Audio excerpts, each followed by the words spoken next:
G'day guys, Mac with the Outer Circle.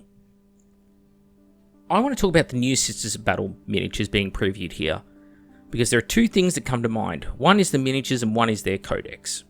A friend and I were having a debate this morning and he raised some interesting points, and I want to bring up some of those points and contrast them with my own and let you guys, the audience, decide what you think has more merit, because I could be totally wrong on this.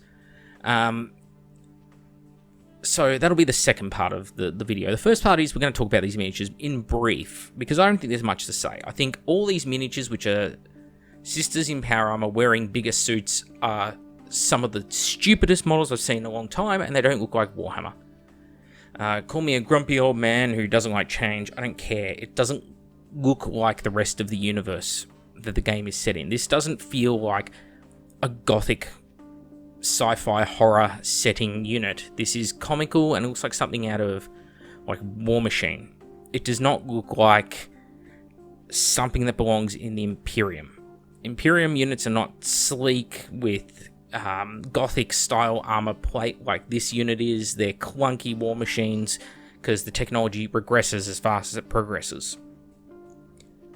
And I think that's going to be the majority opinion of people, that, hey, power armored stuff like these sisters with the old mace and shield here, they're cool. People like that sort of design. I don't think people, though, like this sort of design, because it's stupid and it doesn't feel right with the universe.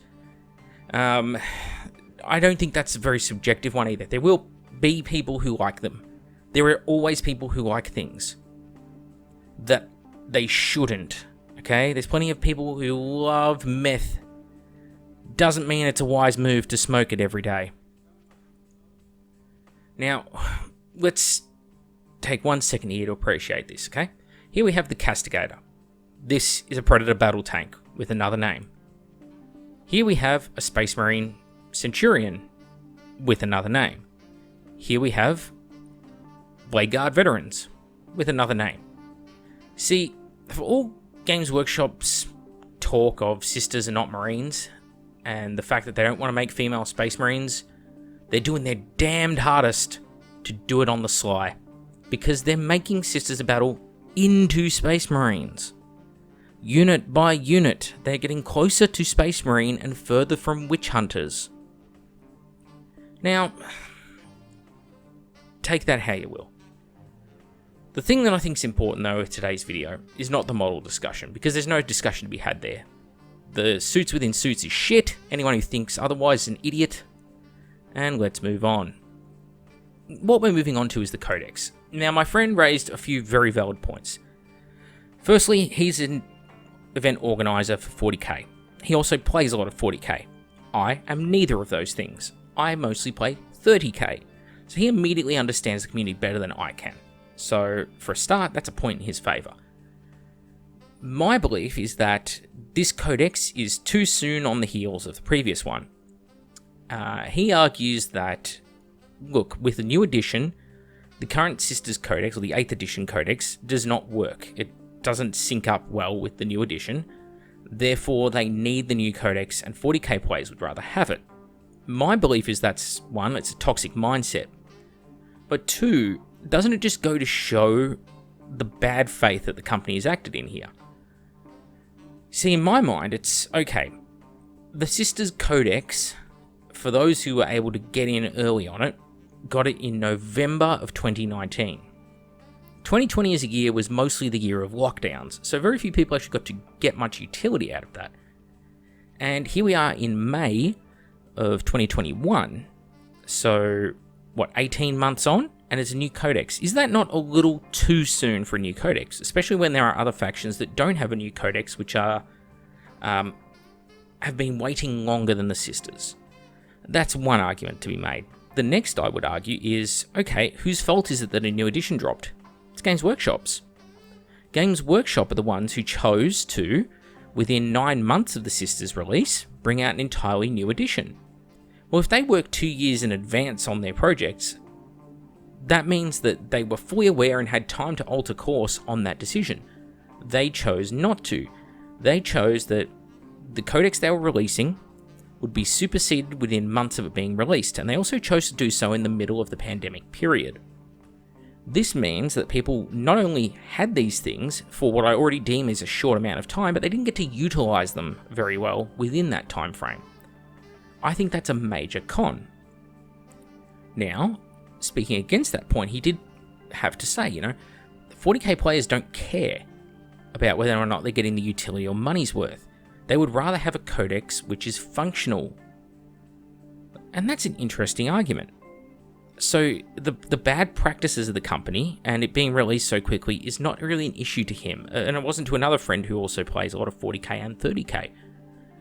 I found that fascinating because I think this, and they say to me like, hey, you don't even play 40k, why does it matter to you? Well, it matters to me because my personal mindset is that this is the bad practice that we as a community have encouraged within Games Workshop to bring out these books that are expensive and supersede them rapidly. And by superseding them rapidly, what we're causing to happen is Games Workshop knows they can make money off doing very little work. And they don't care about providing long-term support to the existing product. They care about constantly reinventing the wheel with release after release after release of codexes. Should a person now expect another codex release within 18 months? What about chapter-approved White Dwarf updates, additional units? All of this is very interesting to note. I mean, wasn't 8th edition touted as the living edition? That was the big selling point of it when it first released. It's the new streamlined edition. It'll be the last edition of Warhammer 40,000, they said, for the longest time. They said they were going to update the edition with FAQs and such, and essentially the books you bought were the books you were going to have for a long time. The edition made it, 3 years? So someone is lying here, aren't they? Now, my friends have a valid point in that, hey, people just want rules that work. But to me, it's not worth it if you're going to be updating your codexes this often. And for the diehard tournament player of 40k, is having rules for a particular faction get updated frequently the thing they want? Because they seem to just hop from army to army to army anyway. But that's just my biased opinion of what 40k has become. And so to me, this whole thing around the Adeptus, Sororitas, whatever we want to call them, Sisters of Battle, the whole thing surrounding them is just bad. Bad for the consumer. And like the miniatures, loathe the miniatures. Like the codex, loathe the codex. Doesn't really matter. But this kind of release schedule, I think, is bad. And when you're looking at, $80 a codex at least, currently, not to mention people who dropped money on expensive limited collector's editions, or who missed out on initial batches of Sisters of Battle and paid exorbitant fees to get them off eBay, off scalpers and such. Those people are accepting of this behavior.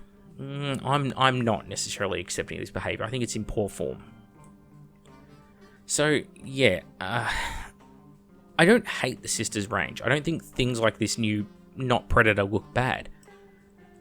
What I do think, though, is that it's fundamentally changing something about the game.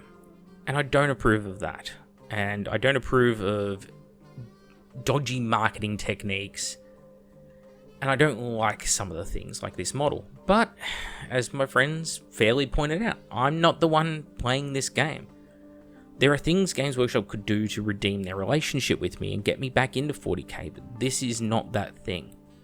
Okay, regardless of how I feel about rules, miniatures like this, I loathe miniatures like this. It does nothing for me, it's ugly, and it doesn't suit the universe.